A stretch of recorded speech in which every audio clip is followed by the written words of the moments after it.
So this class will be on structure of SARS-CoV-2 and the pathogenesis of COVID-19. So coming to the structure, it is a single-stranded RNA virus which is enveloped. Okay. So it has 4 proteins. You can remember the protein name by the acronym SMN. SMN.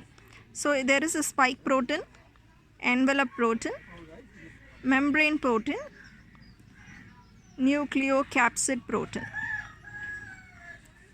There is a spike protein, there is a membrane protein, the envelope protein, there is a membrane protein, and also there is a nucleocapsid protein. Okay. So this spike protein is very important for the pathogenesis of the COVID-19. For any virus, it has to attach with the host cell to cause a disease. So consider this as a host cell. The host cell has multiple receptors, but this spike protein of SARS-CoV-2 has more affinity towards 2 receptors named as ACE2 receptor is so much affinity towards the spike protein. Okay.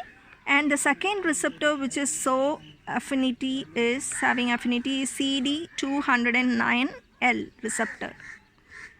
So this AC receptor and these receptors are so much affinity towards the spike protein. So to come in contact, it will come and attach to the receptor. Not only this attachment is enough, this attachment has to be next step. If it should be causing a disease, it needs 2 things to be done.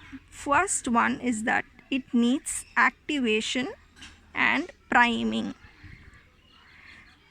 So these 2 things should be there for the host interaction and cell interaction.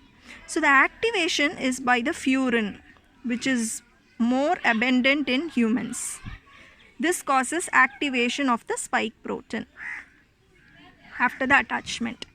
And there is a priming. Priming is by the TMPRSS2. It is a type 2 transmembrane serine proteases.